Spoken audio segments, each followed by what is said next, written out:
let's just go around and introduce ourselves for people that may not know us. So Nancy Bershoff, I'm the chair of the Board of Health. Jen? Jen Hoffman, Health Director for the City of Greenfield. Kelly Dixon, Board of Health member. Alyssa Valbona, Board of Health member. Okay. Nick, we don't see, but he's there. So Judy, thank you. You're the interim superintendent, correct? Yes. Okay. Nicole? Nicole Blayback, Health Inspector for the City of Greenfield. Thank you. Looks like we have Mary Byrne, Bob Williford, and Ginny DeSorger. Counselor DeSorger. Okay, let's get started. So the purpose of this meeting, it's an emergency meeting. The reason that we called it is because it's been increasingly evident over the past several weeks that COVID is making an unfortunate comeback all over the world, this country, and in Massachusetts and our county, despite that Massachusetts has a pretty high vaccination rate. So it became clear that we needed to address a few issues that have come up. And so what I'd like to do, Jen, thank you for putting together a really good document that's summarizing things. And so I'm just going to turn that over to you to just do. Yeah. Having lighting issues on. Okay, so I'm going to start with the current statistics. So Franklin County, as of today, has 23 positive. 12 of those are in Greenfield. 2 of those are of the Delta variant. To the CDC, our risk level of transmission is substantial. By COVID Act now, it's considered very high. The incident rate in Massachusetts is 2.3%, Greenfield's 1.2%. The age group that's affected the most is 20 to 29. Percent positivity in Massachusetts is 0.62, and Greenfield is 0.28, but the most recent data was from August 4th. So that's the overall view we're going into. And can I ask a couple of questions just Yes. for clarification? So there's 2 Delta variants that have been identified, but have they all been tested for the Delta variant, or is that just what's known so far? So when they do testing for people in general, everyone gets tested for COVID, and it's just like not everyone is getting tested for the Delta variant. Right.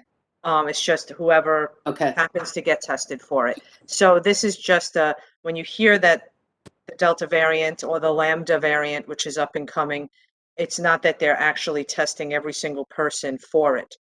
But one of the things that that I read today, and you can see in my literature, Nancy, is that it's significantly transmitted, and I'm going to go over that. Yes. Soon. Great. Okay, Thank you. Go ahead. So the Delta variant is known to be more transmissible than the original COVID-19 virus. Individuals infected with the Delta variant tend to have more virus particles in their respiratory tract than other variants, and infected individuals may carry the virus longer. These 2 factors contribute to the increased transmissibility that has been seen with this variant. According to mass.gov, since the original identification in the United States, the Delta variant has spread rapidly, and the Centers for Disease Control and Prevention recently estimated that 83% of the cases during the period of July 4th to July 17th are attributable to this variant nationally. The estimates for the Delta variant during that same time period for Connecticut, Maine, Massachusetts, New Hampshire, Rhode Island, and Vermont are 68%. And I gave an example of the transmissibility that happened in Provincetown. So this is quite interesting because it's very recent. Over the 2 weeks in July 2021, thousands of people from across Massachusetts gathered in Provincetown, Barnstable County, to celebrate Independence Week, followed by Bear Week. At the start of festivities on July 3rd, the Massachusetts Department of Public Health reported there had been a daily average of 0 cases of COVID-19 per 100,000 county residents during the previous 14 days. By the end of the celebrations on July 17th, it increased to an average of 177 daily cases per 100,000. People with confirmed cases of COVID-19 reported they attended crowded indoor and outdoor events at venues including bars, restaurants, guest houses, and rental homes. By July 26th, a total of 469 cases had been confirmed. Of these, 346, or 74%, were fully vaccinated individuals. Overall, 274, 79% vaccinated people who tested positive for COVID-19 were symptomatic. The Delta variant of the virus accounted for 90% of the samples that the scientists genetically sequenced from 133 of those cases. In this small study, the viral load was similar for vaccinated and unvaccinated individuals. This suggests that even fully vaccinated people who contract the Delta variant can be highly infectious. Vaccination. According to the CDC, the COVID-19 vaccines are highly effective at preventing severe disease and death, including against the Delta variant, but they are not 100% effective, and some fully vaccinated people will become infected, which is called a breakthrough infection, and experience illness. Regardless, the vaccine still provides them with strong protection against serious illness and death. Unvaccinated people remain the greatest concern. Although breakthrough infections happen much less often than infections in unvaccinated people, individuals infected with the Delta variant, including fully vaccinated people with symptomatic breakthrough infections, can transmit it to others. The greatest risk of transmission is among unvaccinated people, who are much more likely to contract and therefore transmit the virus.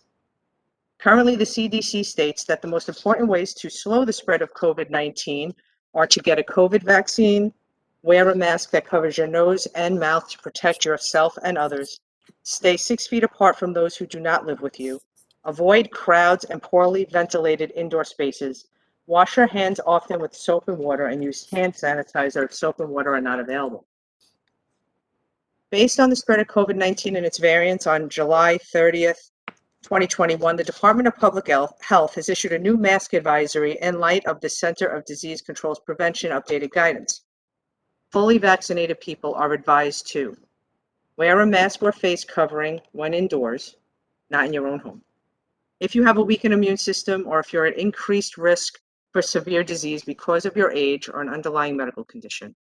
If someone in your household has a weakened immune system or is at increased risk for severe disease or is an unvaccinated adult.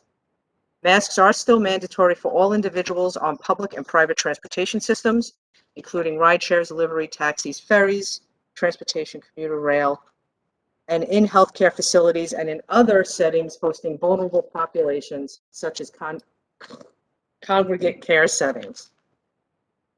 The MDPH recommends getting tested and staying home if you are sick, frequent hand washing, masking indoor settings for unvaccinated people, and telling your close contacts if you test positive for COVID so they can take appropriate steps.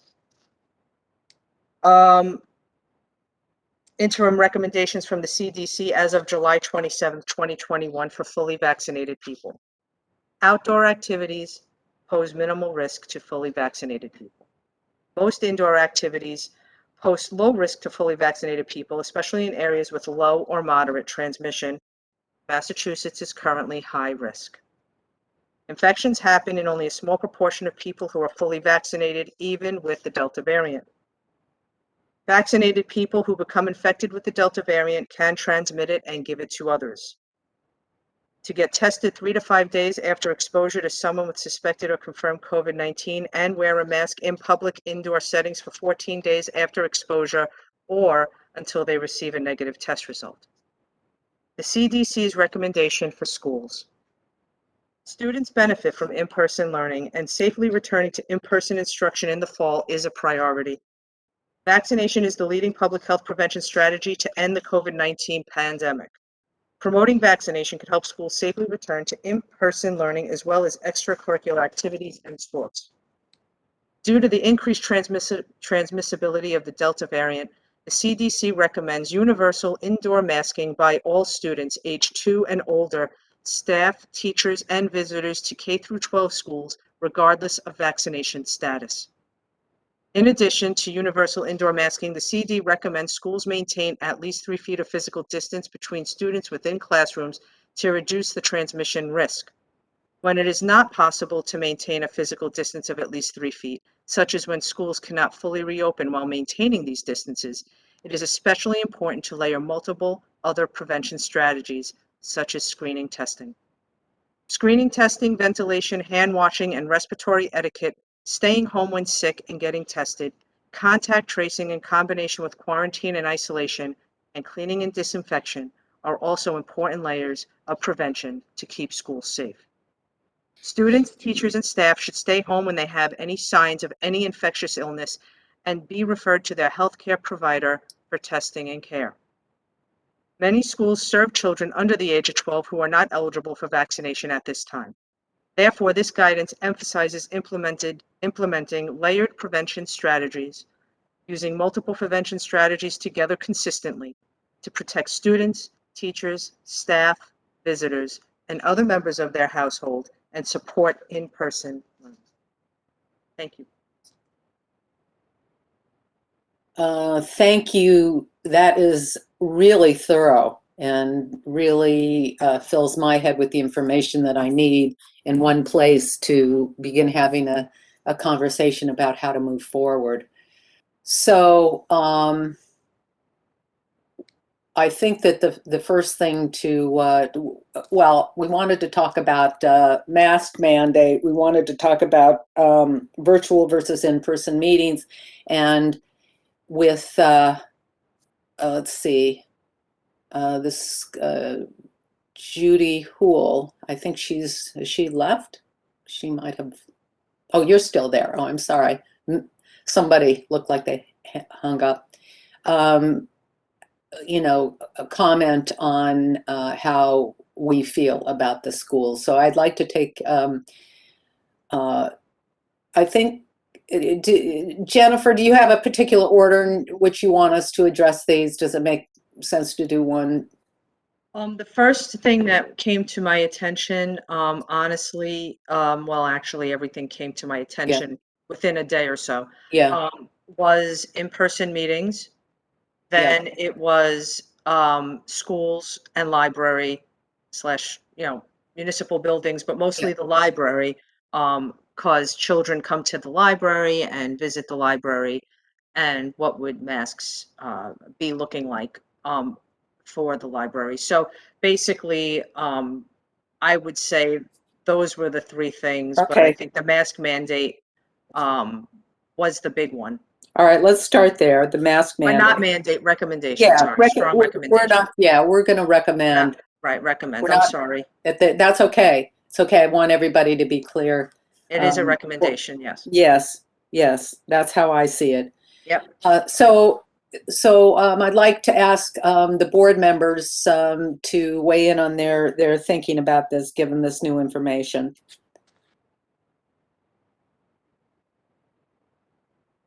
About schools? About well, let's just talk libraries? about the mask mandate. So the CDC is now saying that we ought to be wearing masks in indoor settings, regardless of our vaccination status.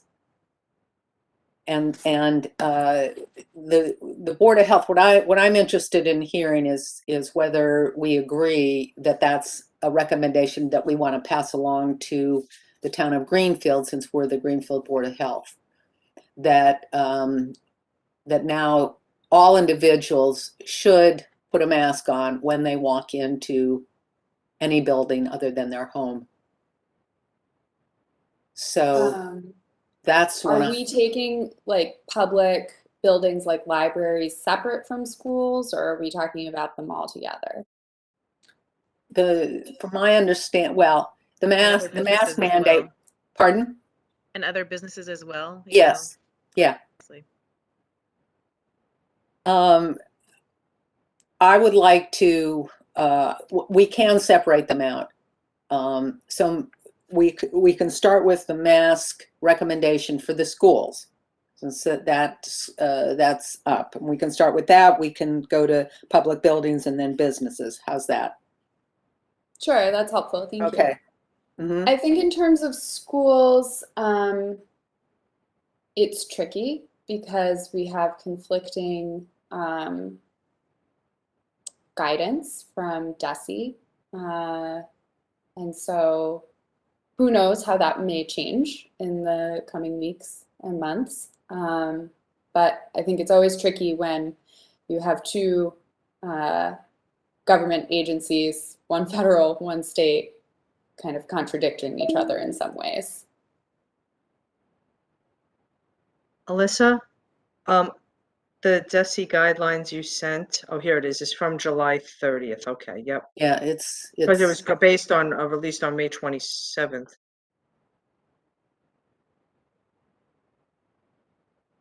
Yeah.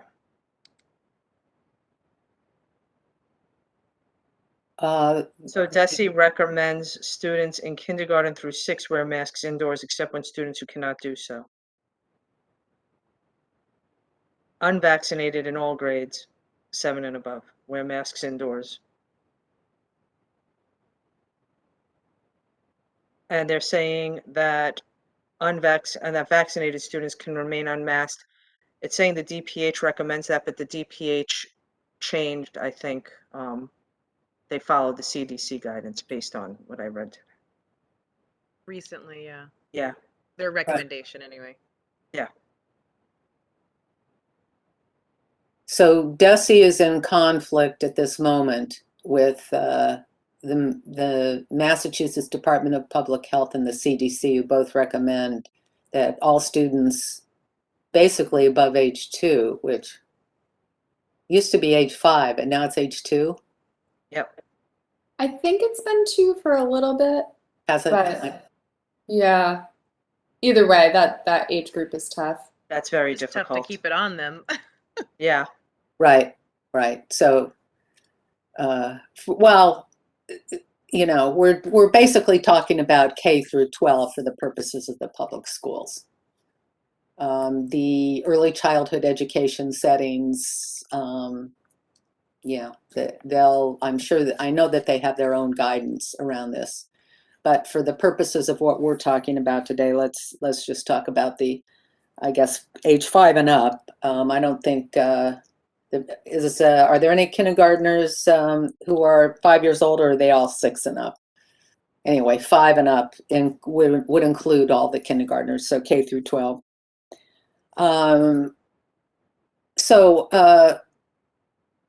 Alyssa, so you're saying you're not sure what to do given the conflict between, is that correct? I think it's something to consider, but I also noticed in the chat that it looks like our interim superintendent can add some clarifying information. Okay, that'd be great. I'm not good with chat, so all I'll of you keep an eye on it for you. Thank you. Yeah, no problem. That's what I need. Problem. I just saw it come through as well, yeah. Okay. So that'd be great. So Judy, would you like to clarify what you know? Sure. You're correct in that the commissioner on July 30th issued guidance that Jennifer read to you about. I have not heard anything that has changed that guidance from him at this point in time. We are well aware of the August 4th change from the CDC as well. Currently, the school committee has a policy in place that they did not rescind from last year that required everybody to be masked indoors. And there was additional guidance put out by the DESE that if you were outside for classes or for athletics under certain parameters that people could be unmasked. That is the current school committee policy. Tomorrow night when the school committee meets, my recommendation will be to continue that policy and keep it in place, which would require all individuals K through 12 to be masked, or pre-K through 12, I should say, to be masked where it is able to be done so. There are some students, obviously, for a variety of reasons because of their developmental disabilities or such, that cannot wear masks, and so that allowance is made for those students. Also, the school department will be continuing with pooled testing coming this fall, so there will be weekly pooled tests for all of the students in pre-K through 12. For parents who opt in, we will strongly encourage them to do that. So that way, that was very effective, I have to say, in the spring in terms of we were able to isolate cases very quickly and do contact tracing and to isolate students away from others. So that turned out to be a really effective measure for ensuring that we could keep our schools as safe as possible for both staff and students. The commissioner has also stated that he has not done much with distancing at this point in time, but I think certainly 3 feet of distance is pretty doable. He has said that every student must return to in-person learning. There will be no option for parents to be remote unless there is an extraordinary reason, which would be a student who's medically fragile in essence, and then we would put together what's known as a home hospital plan for that child. Thank you. That's great. Jennifer? Alyssa, you wanted to say something before I say something? Kelly? Other than the fact that I was going to say, based on that existing policy and the plans to ask to renew it, that sounds like a reasonable plan to me. And very happy to hear that pooled testing will continue. I just had a quick question. I'm sorry. So that, and I just want to clarify for parents who opt in, what % of parents opted in last year? And do you think you'll still have the same amount of people wanting to opt in compared to the end of last year when COVID was still fresh in our brains? That's my first question. Yeah, percentage-wise, I want to say it was somewhere in the 75 to 85% range, depending on the building.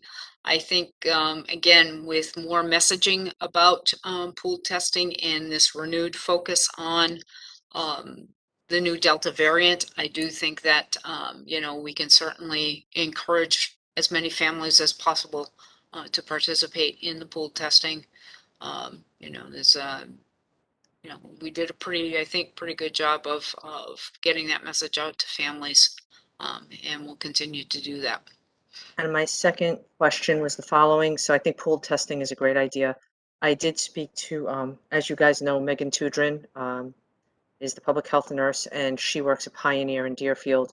And one of the things she brought up to me was that if a child is positive, that when there's no contact tracing basically done anymore, what is done is that the child, whoever the child was in contact with, the testing gets done for 5 days straight to see if anyone turns positive. And I was just wondering if that's the type of policy you're going to be following, or are you going to, have people stay home and do testing? Like, would you just wait for someone to turn positive, and just keep testing them for 5 days in a row along with the pooled testing? This is the first that I have heard of the 5 days, so I can't really answer that question for you right now. Okay. I mean, that's what Megan told me. So it's like if someone's positive, then anyone that's been around that student has to get tested consecutively to see if they convert over, but they can't go home. They're not allowed to quarantine. Or not, maybe not allowed is not the right word. Yeah, they're not required to quarantine was my Right, required, right, exactly. So I wanted to Because of the know, testing. yes. So I just wanted to know if that was really, and that's just more just curiosity. Yeah, like I say, this is the first I've heard of it, so I can't answer that question for you right now. Thank you. Specific. May I just, yeah, okay. Amy, are you aware of, isn't that Amy down there? Yeah, are you aware of anything else about that? With the testing and not having. Like Dr. Houle, this is the first I've heard of that. Okay, I would add one thing. We do have students 3 to 6 in our preschool environment Okay. as well. Oh, Just so okay, you're all right. aware, we have a public preschool in Greenfield. Yeah. Other than, that's the only thing I had to add. Okay. All right. If Thank Dr. you. Houle doesn't know, then I definitely don't know. She's Yeah, my okay. eyes and ears on this stuff. Yeah, yeah. I'm Thank kind you of for asking. getting that. Yeah. Kelly? And thank you, Dr. Houle, too, for the updates about all the things that you provided. I just curious sort of about the pool testing and how that was done. As far as, was it by classroom? Was it in, you know, cases where there were potential positive cases, things like that? How was that done in the spring? Apologize, I'm not aware. It depended on the school building. For most part, it was done in the classroom. At the high school, it was when the students first arrived. They were clustered by grade levels and pools in the auditorium and then tested before they went off on their day. If test came back positive, obviously, then a more in-depth testing was done of the pool to isolate the case, which happened pretty quickly. And then we notified anybody who was in close contact with the student so that they could quarantine. And then we notified the entire school community if we found a positive case. So then that way people were in the know. And I will assume that with the arrival of Dr. DeBarge as the new superintendent, that communications protocol will continue. Thank you. And by close contact, you're referring to the 15 minutes or more within a 24-hour period, et cetera, not obviously as That's they're correct. walking in and Yeah, those kinds that's of things. correct. Okay. Thank you for that. I appreciate that. And thank you, Jen, too, also for the other information that you provided earlier. Thank you. Yeah, I mean, the school already has a policy in place. I'm delighted to hear that. And from my perspective, I will see how my board members feel, but I would just support the continuation of what you're doing. You're doing a great job. And, Agreed. you know, put that in a note to the public. Thank you.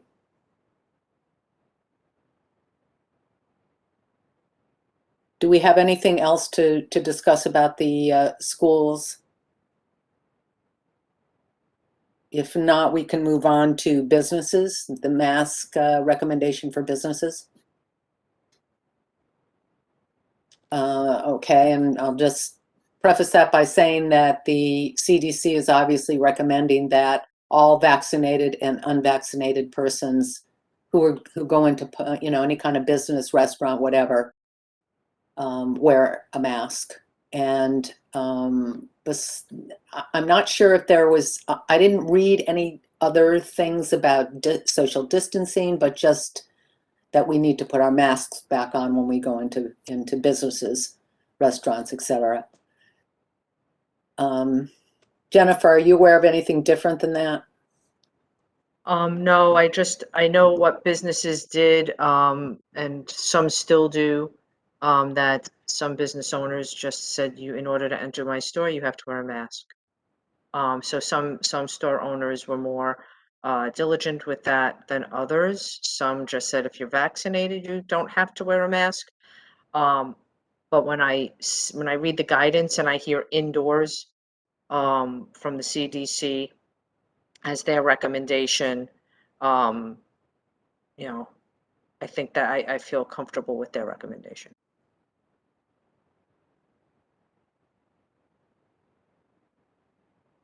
Kelly? Yeah, I've definitely noticed, you know, sort of similar to Jen, that, you know, some businesses are very compliant, very up on the newest information out there and recommendations. I too, just especially in hearing some of these upticks in cases, and especially cases with the Delta variant and other potential variants, I think it's a good idea to be a little more cautious. We do have just a lot of places where things could spread really quickly and easily. And I think if we just sort of across the board consider just, you know, recommending again to wear masks, you know, just to try and keep the community safe. I would be for that. Okay, great, thank you. Alyssa, where do you stand? Yeah, I mean, you know, I think in some ways there are almost two categories of businesses. There are businesses where everyone has to go, like the grocery store. And then there are businesses where not everyone has to go, where people assume a certain level of risk, like indoor dining, for example. However, with the, you know, I mean, we're being asked to make a recommendation. So if somebody were to ask me what my opinion on a recommendation is, yeah, I recommend you you wear a mask if you're inside a business.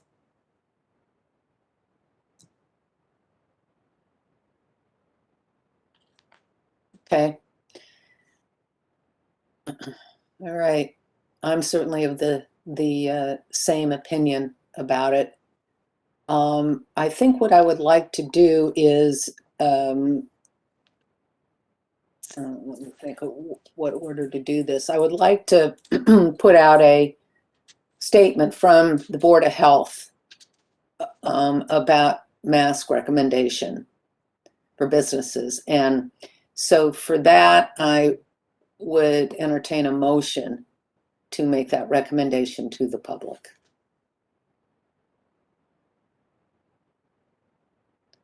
So Kelly or Alyssa? I'll make a motion that we.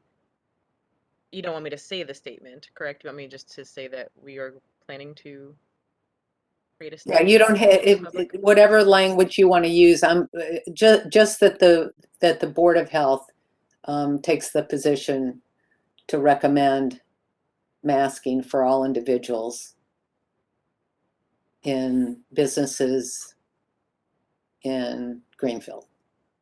Something like that is fine. I make a motion that the Greenfield Board of Health. Excuse me. I make a motion that the Greenfield. I'm sorry, it was a long day at No, work. it's fine. It's hard. It's hard to know exactly how to do. Okay, Greenfield Board of Health. Yeah, go ahead. So tired right now. I make a motion that the Greenfield Board of Health support the recommendation that all individuals in the town of Greenfield or the city of Greenfield wear a mask while indoors in businesses, while inside businesses. I'm sorry, I'm not doing very well at this. It's okay. All right. And Got in it. consideration of the both CDC and Massachusetts Yeah. Department of Public Health recommendations. Okay.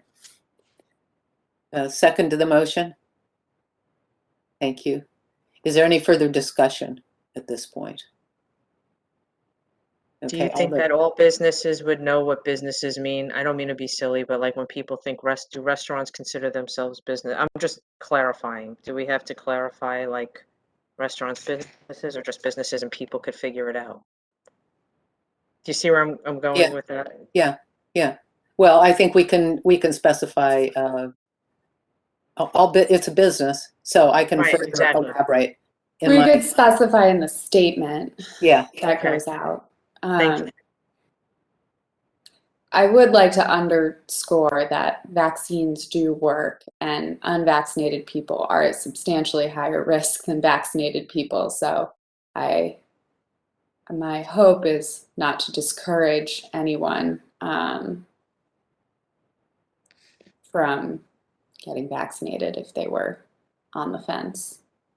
I can certainly include something in my statement to the public that says that we understand that vaccinated individuals are relatively more protected, and that unvaccinated individuals are relatively more at risk. But we recommend that everyone wear a mask. How's that? I do something like that. Okay. What I plan to do is put this together, and then I'll send it to you guys for comments and edits. So, okay. Any other discussion about the motion? Okay. All those in favor? Great. Okay, motion carries. Great. All right. The last category would be public buildings. So I'm thinking town hall, the Johns On Community Center, whatever other public buildings. We can address that separately, and I don't see that that's any different. So,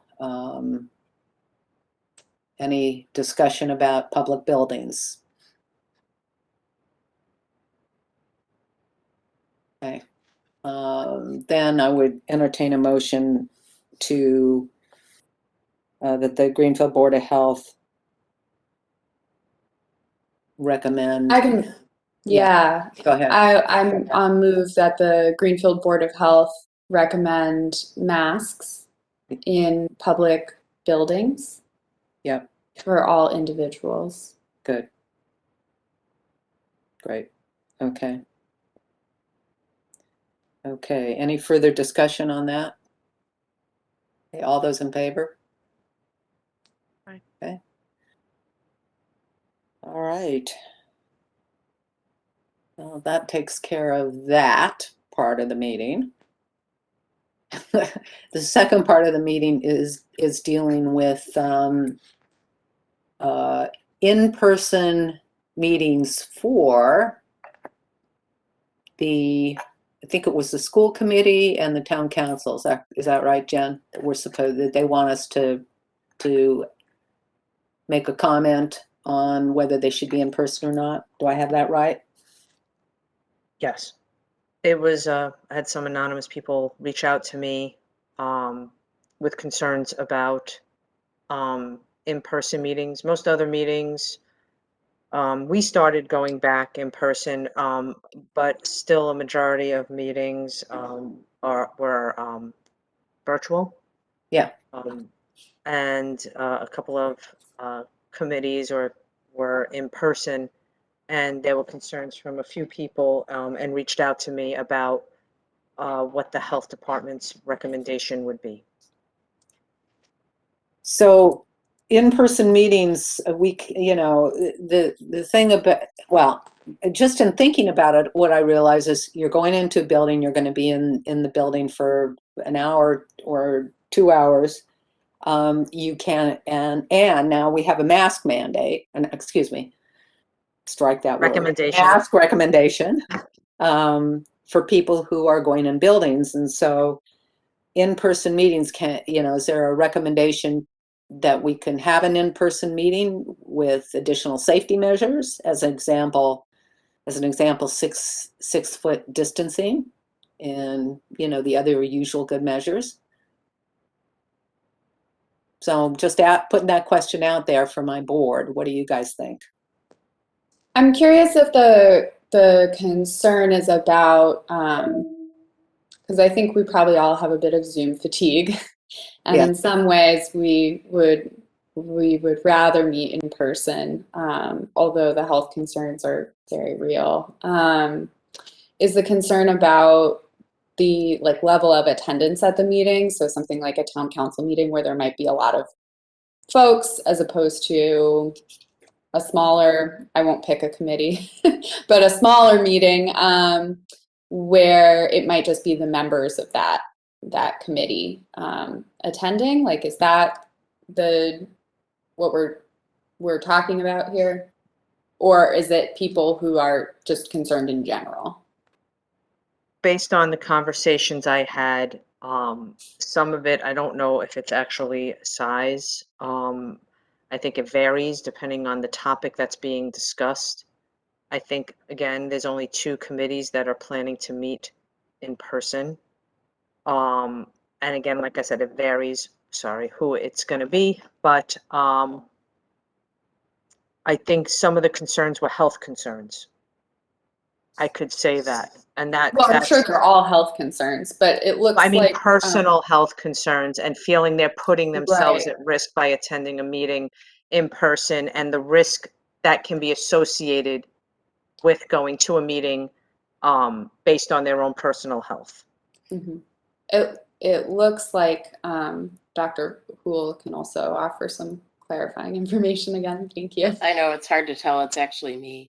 Oh, sorry. If that's Sorry. okay, we have the same login. WebEx makes it Okay. really hard for you to change your fine. login once you host a meeting. They don't ever want you to not be a host, so I apologize for the Yes. confusion. I understand. Okay. I just have a couple of quick things to give you some context. So the first is when city council or school committee has a public meeting, it's important in person. It's important that we allow for public participation to be basically the same as the access that the people who are elected to be there get. Not that they can speak, but that they get to be there and see it happen, and obviously comment if they want. We have been consistent in how we've addressed the policy since Massachusetts relaxed its own mask policies and capacity issues, is that both city council and school committee have now made the decision that our regular monthly meeting, if possible, would be in person, and our subcommittee meetings would all be remote. And you know, it's hard to say. We haven't had enough in-person meetings since the change in over the summer in the policies to know what capacity will be. But there is a concern that it would be different and limiting if there was in-person meetings that were not a hybrid option. And when I'm talking about hybrid, I'm talking about you can participate either remotely or in person. And that technology, the technology piece is what makes that challenging. It's not easy to implement. It's not the best quality. Well, one or the other is what makes it a lot easier. From the perspective of a chair of the school committee, I don't want our members or the public to feel that they can't participate safely because of the decision that we make. That's it. And you know, I don't think it's such a big deal to have it in person and require people to be masked if they're not speaking. But I also do know specifically for school committee meetings, this is the last thing I'll say, is that you know, many of us are going to have children in our homes who are still unvaccinated like I do. So it does make me kind of nervous to know we get tested regularly, but is that, you know, is that enough if I'm potentially exposed to my son and he's positive and we don't know it until 2 days later and I lead a school committee meeting at the Johnson. So those are all the things that we're kind of thinking about at this time, and your guidance is appreciated. I won't say anything else. Sorry. Thank you for letting me No, speak. that context is super helpful.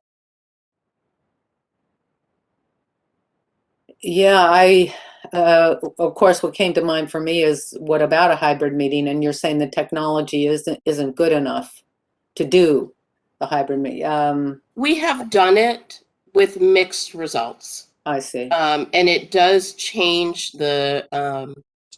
I personally am uncomfortable with a level of access that's different if you're in one location versus another, and that's really just looking at the open meeting law and not wanting to risk anyone saying we've cut them out because we're using a hybrid model that is just not the same as one or the other. Yeah, it can be really difficult to facilitate those types of meetings, just in general. Yeah. We had some experience on the Board of Health, and it is problematic for sure. Jennifer, did you have something else you wanted to say?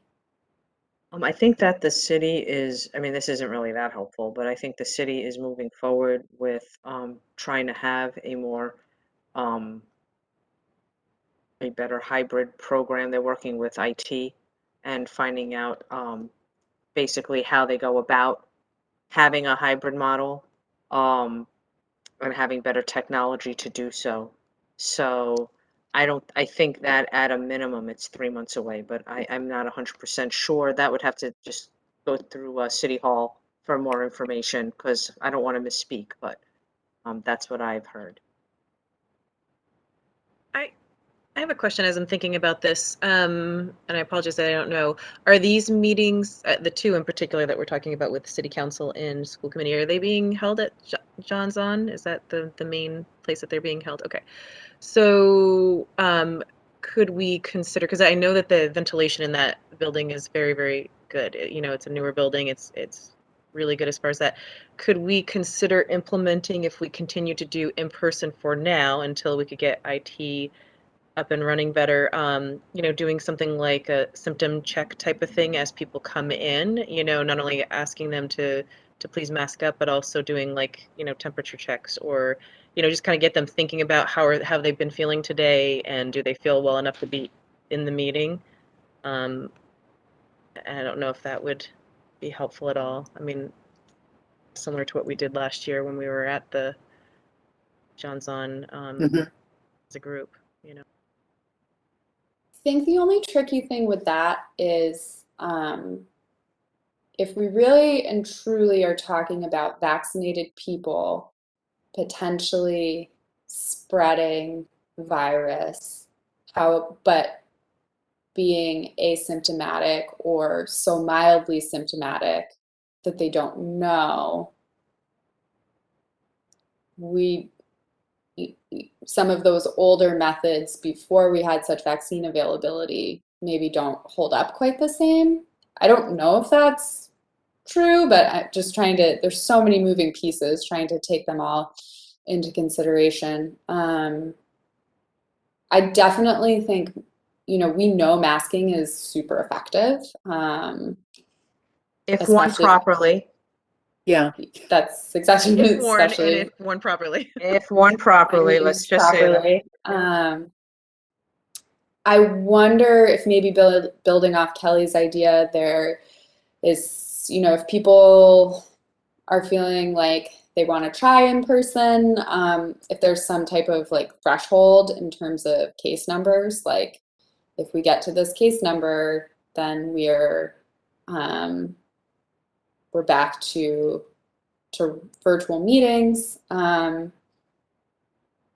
know, or we can not tie ourselves in knots and just go right back to about it and go right back to virtual meetings. I think again, like everyone's risk tolerance is different.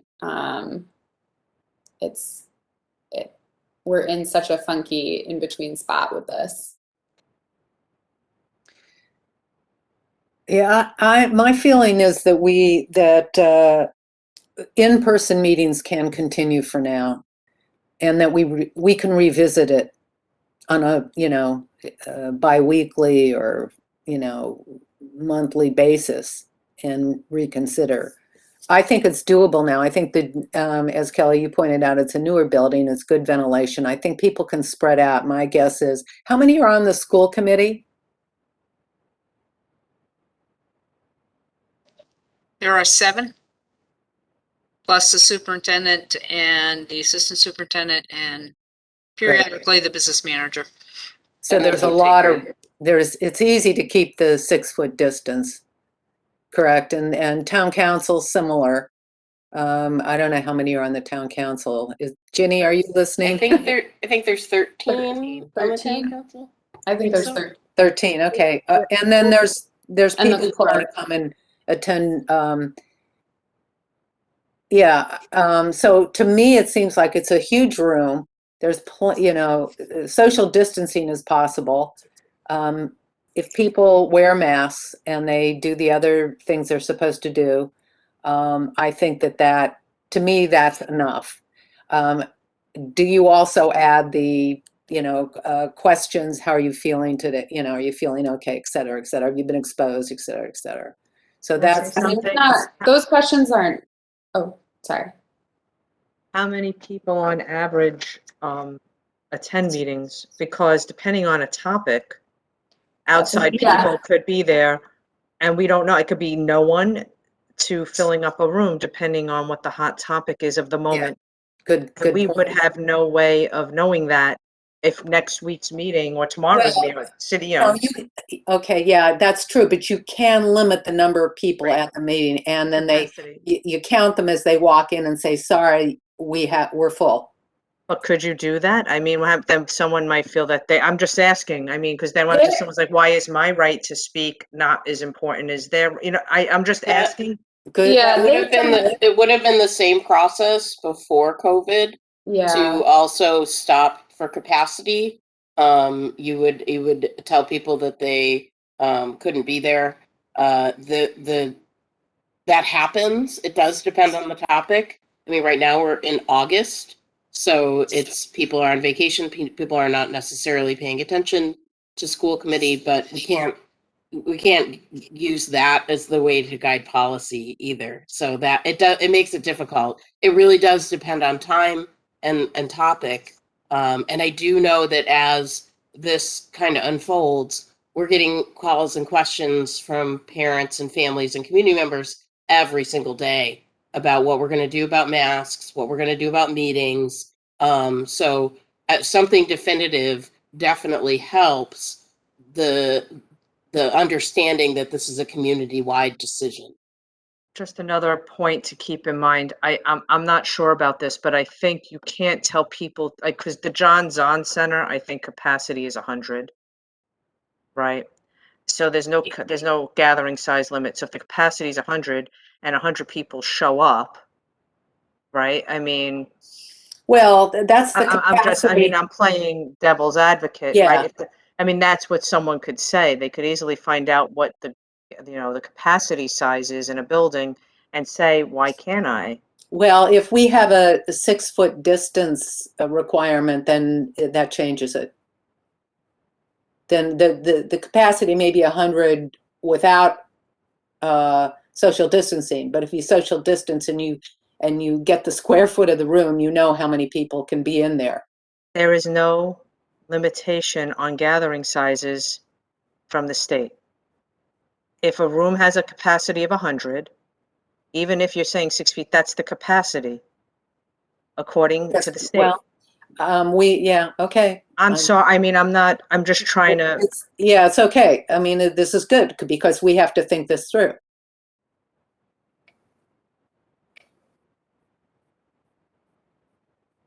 But as the Board of Health, we can also recommend, or even, we can even come down and mandate.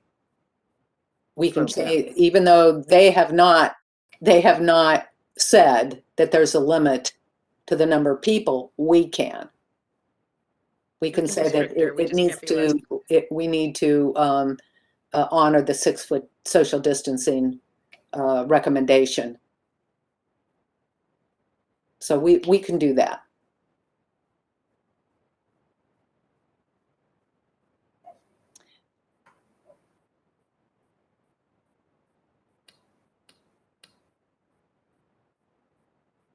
Other thoughts?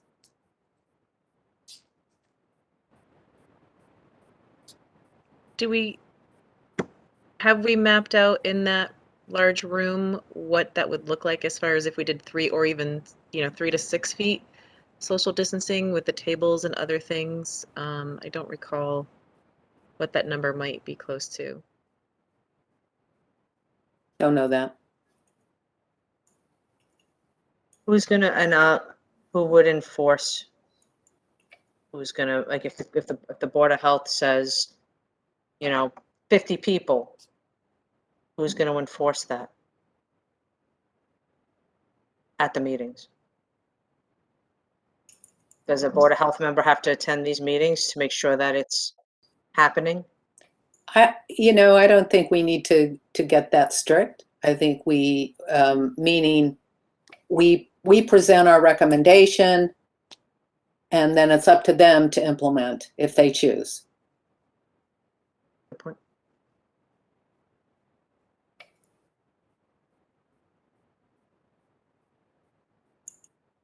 The question is that what the board wants? I wish we had like some numbers to I'm a numbers nerd maybe. I wish we had some numbers to like use to guide our decision making in terms of like what's the threshold for an in-person meet, like what gives the most people the most access. to these meetings. It's probably in person. However, when you're considering a pandemic, then that's also, it starts to tip back the other way in some cases, in terms of like accessibility.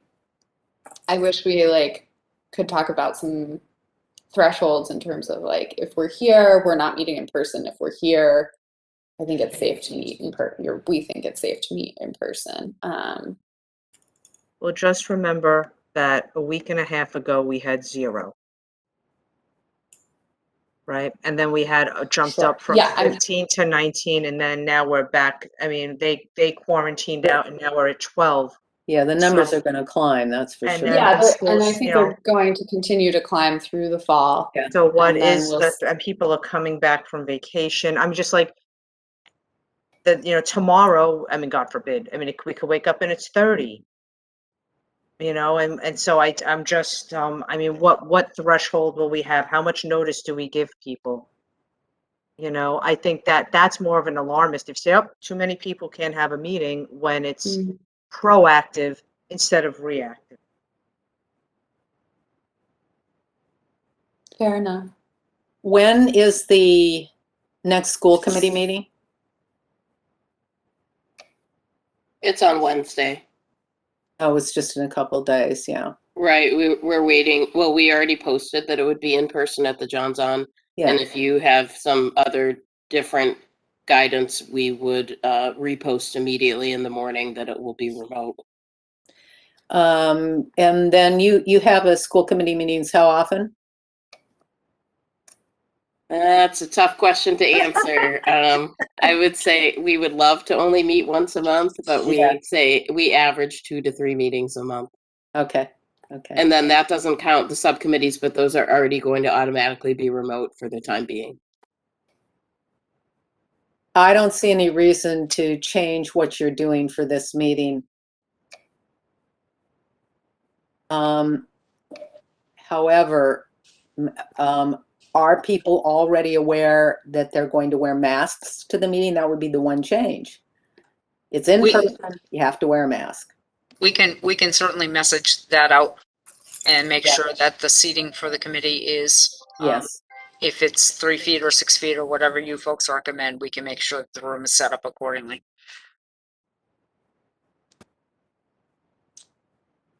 I don't see any reason to change this policy now.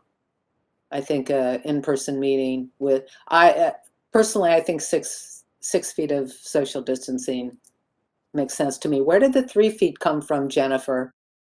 That was the change over, I think with Desi went to 3 feet.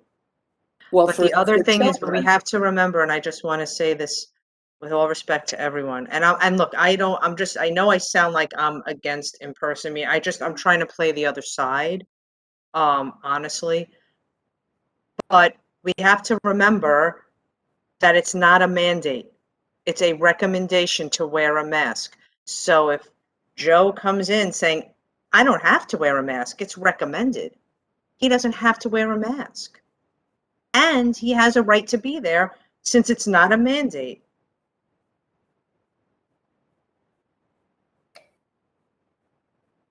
We're just saying we strongly recommend you wear a mask to public buildings. Got it. So There are always going to be, there will always be those that do not want to do whatever it is that we're suggesting or anyone suggests. There will always be.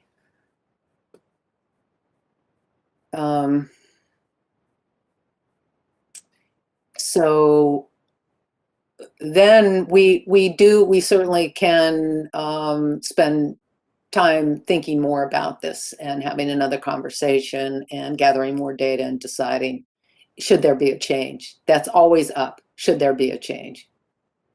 It's always possible that we will recommend something different. Kelly. I have a quick question as well. So I have not been to a in-person school committee meeting, but is it similar, if there is public comment, that the person would have to like say who they are and where they're from, et cetera? So you have address information too, so you have contact information. Do you collect that for everybody that participates in the meeting, or have you during COVID? No, so it's only been for those that speak. Okay. kind of. And when they speak, we're only asked for the town that they live in. Okay, so you don't ask for their actual address. Okay. And we don't have to do contact tracing anymore when people go to restaurants or anything. So Right. that's not even in, you know. Right. Yep. I know. Just kind of thinking. Options. You know, the state still does 2 weeks worth of data, correct? I mean, it comes out, is it still on Wednesdays, Thursdays, something like that? Fridays Fridays. at 4 p.m., but it usually comes out at 5. Okay.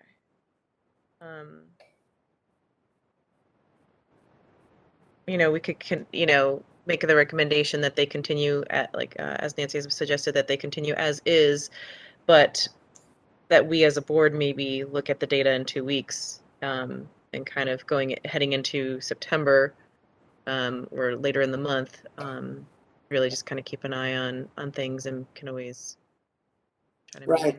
and make further Right. recommendations as well. Because it's going to ramp up. I mean, we knew that already. Yeah. Based on how it's presented. Yeah. It's a virus. So I think- go ahead, Alyssa.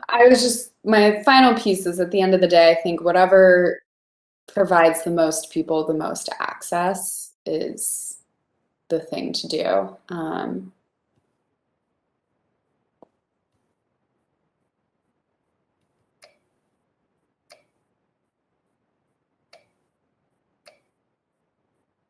You know, I guess the question is, what do you lose in a virtual meeting from an in-person meeting? You know, that's, even though access, but you do lose something. There's something that doesn't happen just on screen, where you need to have that, you know, that direct eye contact, being in the same room, sort of thing. So yeah, access is it's a little tricky that way. But the meetings were virtual until this point, correct? And were they successful virtually?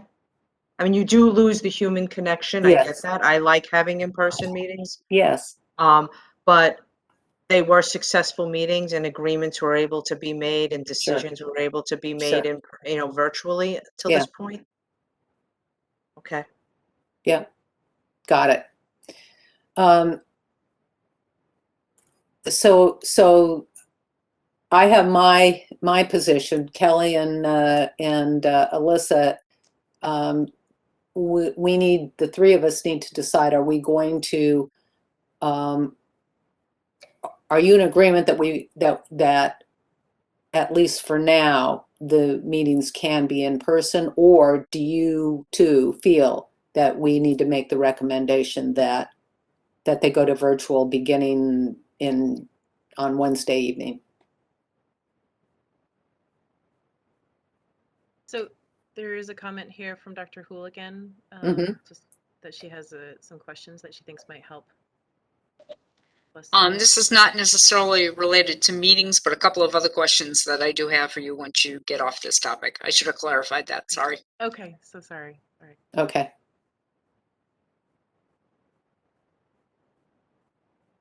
In terms of meetings, I think the meeting this Wednesday can continue in person. I think that likely starting in September, the meetings should go back to being virtual.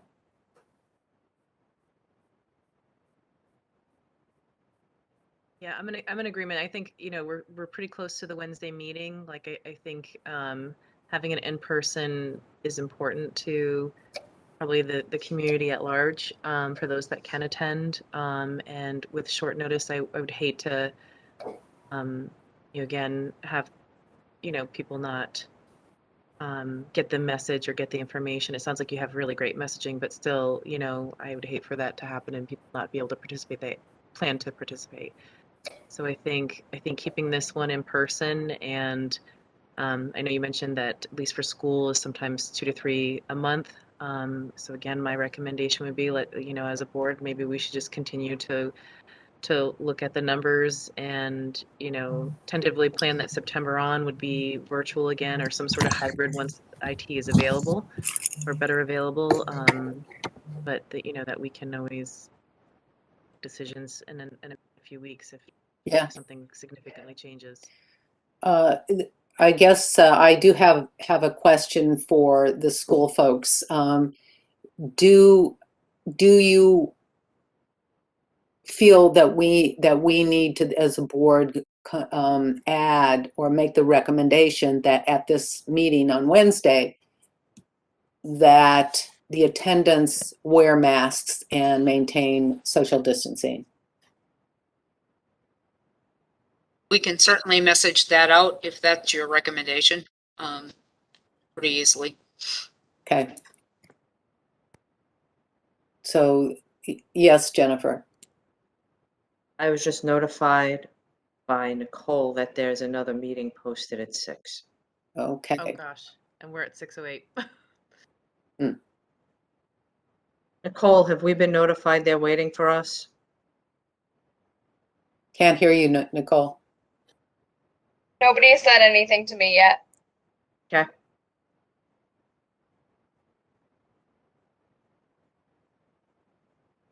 Okay, I'm looking for a motion to send a message to the school committee folks that masks and social distancing will be required at the Wednesday In meeting. person. Okay. Okay, Kelly, you just made that motion. Thank you. Required or recommended? Right. Recommendation, yep. Yeah. And Alyssa, second? Second, okay. Any further discussion? Okay, all those in favor? All right, so we have a clear recommendation to the school committee. Masking and social distancing. Okay. The same for city council, or was that just for school? Well, that would, for me, it's the same for city council, but I didn't say that because we were talking about the Wednesday meeting, and I don't know when the city council meeting is. Did I hear that? It's next Wednesday. It's next Third Wednesday. Okay. Can we add that to the motion? If you guys are okay with it, we can be a little loose on this. You're all right with it? Okay. We'll say for both. Then that'll be the motion. Jenny, do you have any comments on that? So you're from the city council. Well, I personally would err on the side of caution. We couldn't potentially have a larger group because we have charter questions coming up, which is a hot topic. So that's my personal feeling on that. When we have something that's hot, there's a lot of people there. I watch the school committee. Okay. I don't see as many, but that's my personal feeling. So it gets more complicated. And we have 14 people across the table with the television. There definitely, it appears to me that there are more people at ours, and I've been watching a fair amount of the school committee. So I think it is a different entity. Okay. All right. It seems to me that we need to consider the town council separately, and which then we'll get into because as Councillor DeSorger has indicated, other people attend. It could be a bigger group. We need to understand, we need to make a decision about whether we're going to recommend social distancing and therefore limit how many people can be in the building. So I'm going to ask my fellow board members, are you willing to meet again on Monday and deal with that before the next Wednesday meeting? So that because we don't have time to do it tonight. Is that okay?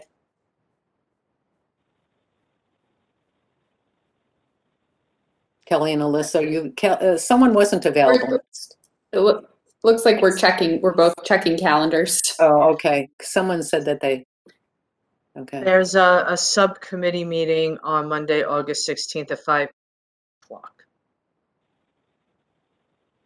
That I don't know if I'm going to be at, but it's on my calendar, but I didn't get an official invite yet.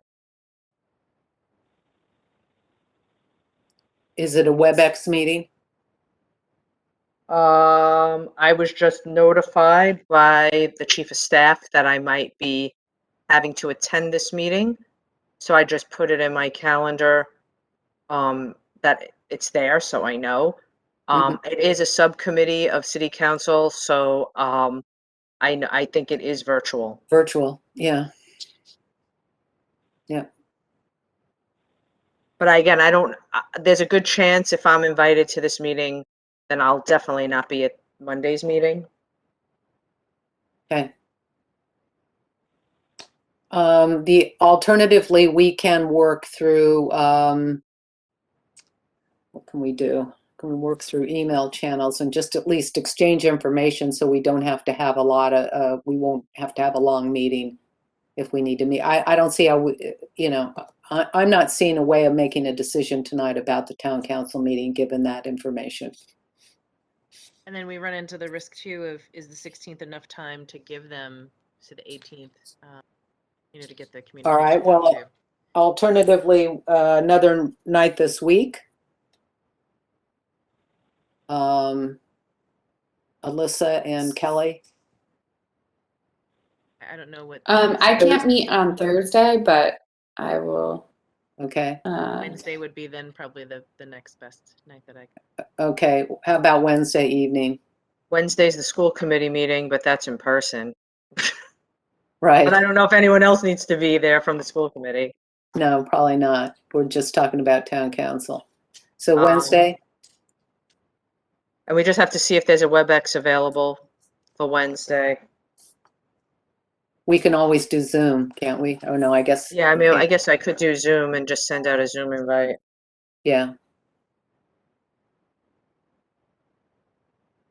Okay, so Wednesday at 5, and that's the only thing that we'll be taking up is the town council meeting at the JZ.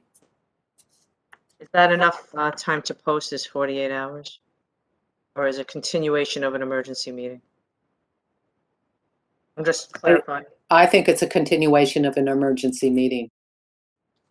That's a good answer, Chair Bershoff. Yeah. Good answer. It was a good question from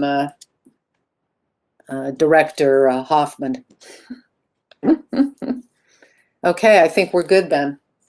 Anything else? Any public comments? Since we haven't heard that that we have to get off, is there any public comment? Just a couple of questions on the school side. Yes. We do lunches at round tables in cafeterias, and obviously kids have to unmask to eat. Any thoughts from the Board of Health on that topic? When's the first day of school? It is September 1st. So we could meet about that maybe, because I could get more guidance on that. DESE will probably have stuff, the CDC will have stuff, but I have no information to provide you with that right now. Okay, because the But other I thing. could look that up. I could keep that on my radar to look up. Okay. The other thing too, that came up in our discussions in a meeting today was around things like at the beginning of the year, there's an evening meet and greet with parents, and how should folks think about handling that? Is it outside? It has traditionally been inside the school buildings. Is it a major logistical lift to do it outside? I'm not quite sure. Sometimes it's to get into the classroom to see my child's classroom, yada yada kind of thing. So Yeah. it could You be could probably time that, couldn't you? Yeah. Maybe Yeah, have like we did tours something. almost. Yeah, do something in waves. Yeah, certainly like could be do a considered. main group outside, and maybe have a rain date for an alternative date if it's, weather provided, because we are in New England. But then, have, scheduled times where they could actually tour inside and see the classroom and be in smaller groups. That'll be something for Dr. DeBarge to consider. Oh dear, you're not going to be able to take up this one, huh? Won't be my show by then. Yeah. It'll be hers. Well, I just would like to say on a personal note, Dr. Houle, thank you so much for the work that you've done on behalf of the schools. It just seems like that you've run a good ship here this year, and thank you. Yeah. Well, thank you for your kind words. I really appreciate that. Yeah. It's been a privilege to come in and be helpful. So Yeah. I agree very much. It's been a pleasure to work with you, Dr. Houle. Yeah. Yeah. It's great. Thank you. Okay. Anything else for the good of the order? Motion to adjourn? I'll move to adjourn the meeting. Okay. Second it. Great. All in favor? Yes. Okay. Thank you, everyone.